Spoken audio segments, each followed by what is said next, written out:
దుబాయ్లో స్థాపించబడిన wave association వారు 4వ వార్షికోత్సవాలు అద్భుతంగా జరుపుకోబోతున్నారు. ఈ కార్యక్రమానికి ముఖ్య అతిథిగా విచ్చేసిన తెలుగు, తమిళ, మలయాళ, కన్నడ భాషలే కాకుండా బాలీవుడ్లో కూడా ప్రేక్షకులందరినీ అలరిస్తున్న శ్రీమతి సుమలత అంబరీష్ గారు మనతో ఉన్నారు. వెల్కమ్ టు దుబాయ్ అండి. అలాగే స్థాపించిన మొదటి రోజు నుంచి ఇప్పటి వరకు తన శ్రమనంతా వెచ్చించి ఈ అసోసియేషన్ని ఉన్నత స్థానాలకు తీసుకెళ్తున్న మిసెస్ గీతా రమేష్ గారికి కంగ్రాచులేషన్స్ అండి. ముందుగా గీతా గారు మీరు చెప్పండి, వేవ్ అంటే ఏంటి? వేవ్ అంటే women of Andhra culture and vision in Emirates అని. అంటే గల్ఫ్లో ఫస్ట్ లేడీస్ అసోసియేషన్ అనేది ఇదే ఫస్ట్ టైం అన్నాం. గల్ఫ్ మొత్తానికి లేడీస్ అసోసియేషన్ అనేది. ఈ థాట్ ఎలా వచ్చింది మీకు? లేడీస్ చాలా టాలెంట్ ఉన్న వాళ్ళు ఉన్నారండి. వాళ్ళల్లో ఆ టాలెంట్ వెలికి తీద్దామనే ఉద్దేశంతో తెలుగుదనం బయటికి తీసుకొద్దామని, మన పిల్లలకి ఆ సంస్కృతి అవి నేర్పిద్దామనే ఉద్దేశంతో ఈ అసోసియేషన్ స్టార్ట్ చేయాలి. ఇంతమంది ఉండగా మీరు సుమలత గారిని ఎందుకు చీఫ్ గెస్ట్గా ఈ కార్యక్రమానికి పిలిచారు? సుమలత గారు అంటే తెలుగుదనం ఊటిపడే ఒక ఆర్టిస్టు. తెలుగు స్పష్టత అవి ఉన్నాయి కాబట్టి తెలుగు అసోసియేషన్కి మాకు బాగా మంచి సెలబ్రిటీ అనుకొని ఆవిడని ఇన్వైట్ చేశాను. గ్రేట్ అండి. సుమలత గారు మీరు చెప్పండి, మీ సినీ రంగ ప్రవేశం ఎలా జరిగింది? నా సినీ రంగ ప్రవేశం అంటే అది ఒక రకంగా యాక్సిడెంటల్ అనే చెప్పాలి. నేను 10th స్టాండర్డ్ చదువుతుండగా మా క్లాస్మేట్స్ కొంతమంది they force me to participate ఒక బ్యూటీ కాంటెస్ట్లో. అది విన్ అయిన తర్వాత దానికి చాలా మ్యాగజైన్స్ అన్నింటిలో కవర్ పేజెస్లో వేసేసి చాలా పబ్లిసిటీ వచ్చిందనమాట. సో ఆటోమేటిక్గా ఆఫర్స్ వచ్చేసినాయి. అప్పటికి చాలా హెజిటేషన్ ఉండింది నా మైండ్లో, బికాజ్ మై రిలేటివ్స్ వాళ్ళంతా నేను చాలా బాగా చదవాలి, ఐఏఎస్ ఆఫీసర్ అవ్వాలని వాళ్ళందరికీ ఆశ ఉండేది, because I was doing well in my studies. But ఏదో హాలిడేస్లో ఒక్క పిక్చర్ చేసేసిన తర్వాత మానేద్దాం, ఏముంది ఇలాంటి ఆఫర్స్ అందరు వెతుక్కుంటూ వెళ్తున్నారు, నీ దగ్గరికి ఆఫర్ వచ్చింది కదా అని కొంతమంది సలహా ఇస్తే, సో జస్ట్ లైక్ ఒక ఎక్స్పెరిమెంట్ లాగా ఒక పిక్చర్ చేద్దాం అనుకుని వచ్చాను.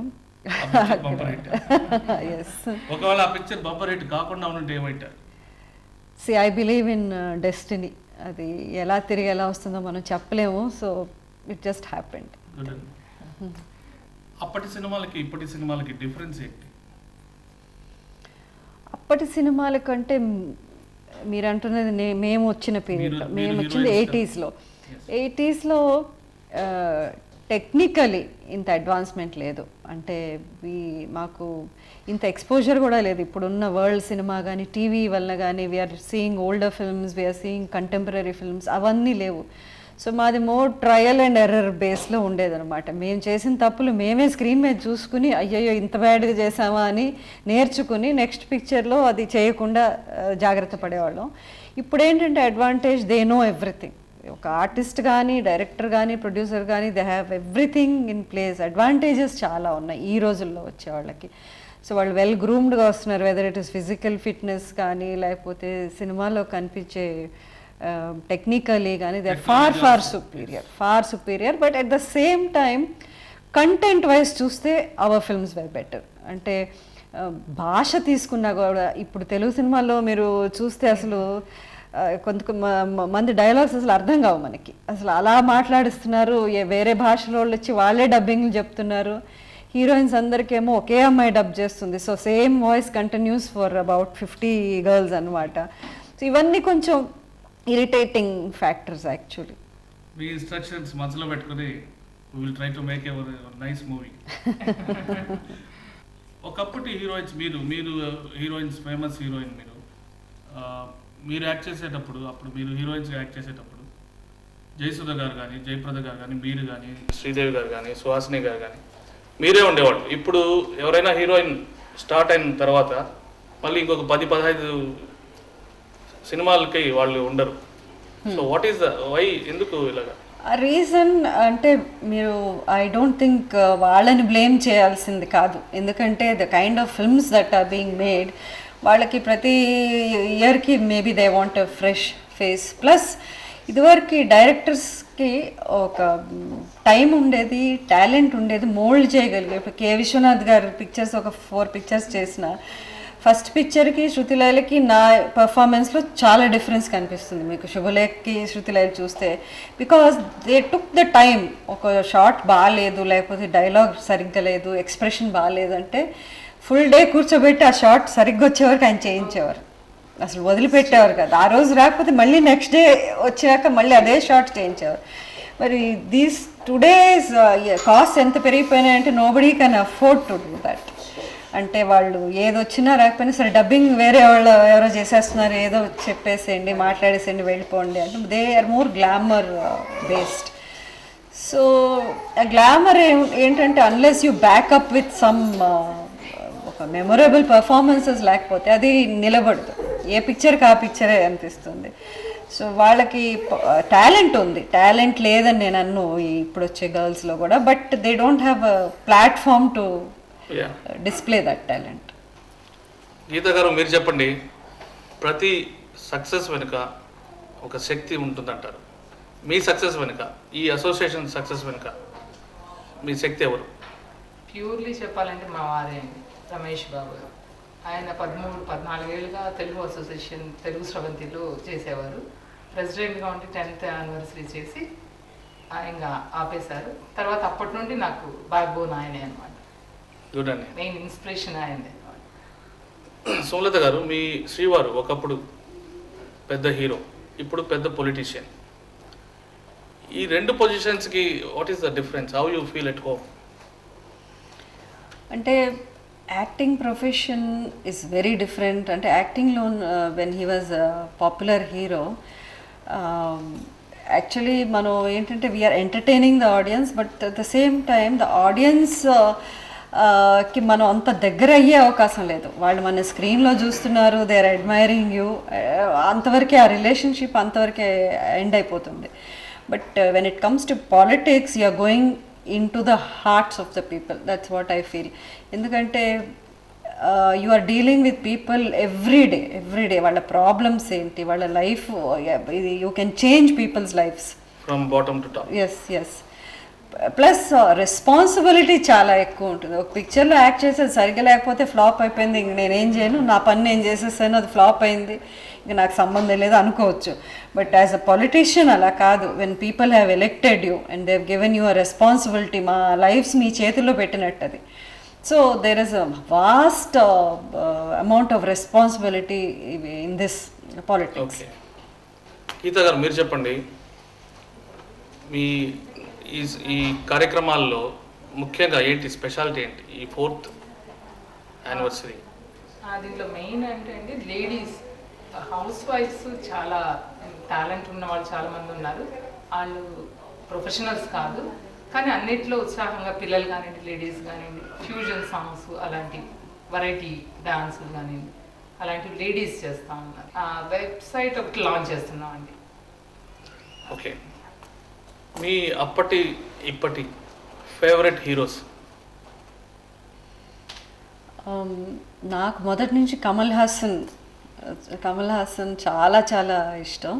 అసలు బేసిక్గా నా ఐ థింక్ 50% నేను ఫిల్మ్స్లోకి ఎంటర్ అయింది కమల్ హాసన్ చూడాలని. ఇప్పటికీ కమల్ హాసన్ నా ఫేవరెట్ హీరో. ఓకే, ఇప్పటి హీరో ఇప్పటికి కూడా? ఇప్పటి హీరోస్ అంటే తెలుగులో అంటున్నారా లేకపోతే ఎనీ లాంగ్వేజ్? అన్ని లాంగ్వేజెస్ లో యాక్ట్ చేశారు. So whoever is your favourite?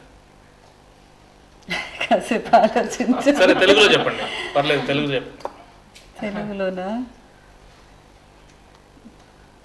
చాలా మంది ఉన్నారు. I think they are all talented. అంటే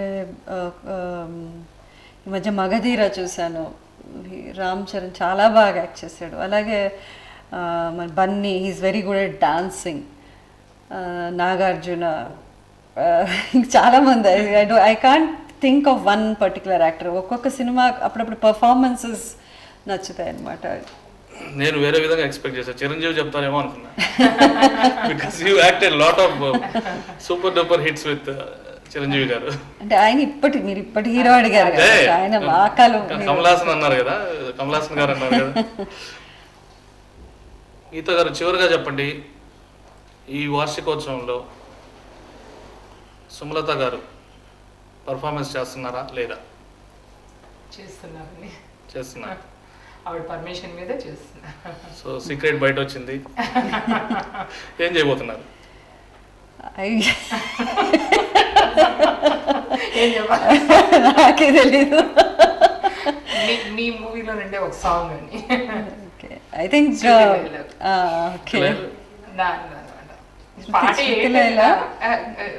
పాట ఏంటో తెలియదు కదా నాకు, పాట అంతా నాకే చెప్పలేదు ఎవరు. రాగాల పల్లకి, శుభలేఖ. శుభలేఖ. సర్ప్రైజ్ క్వశ్చన్ అండి. సపోజ్ కమల్ హాసన్ గారు మన ప్రోగ్రామ్కి వస్తే రేపు కార్యక్రమంలో మీ ఫీలింగ్ ఏంటి? కమల్ హాసన్ గారి ప్రోగ్రామ్ Sudden గా. వస్తే అసలు నేను నర్వస్ అయిపోతాను అన్నమాట. I can't do anything.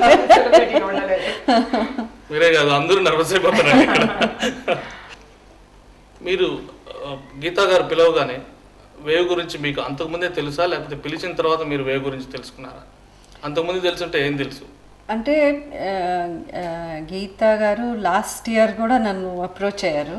అప్పుడు నేను ట్రావెల్ చేస్తున్నాను కాబట్టి ఐ కుడెంట్ కమ్ హియర్. అప్పుడే నేను అంటే కొంచెం చూసాను ఇంటర్నెట్లో వెళ్ళి, I try to gather some this thing.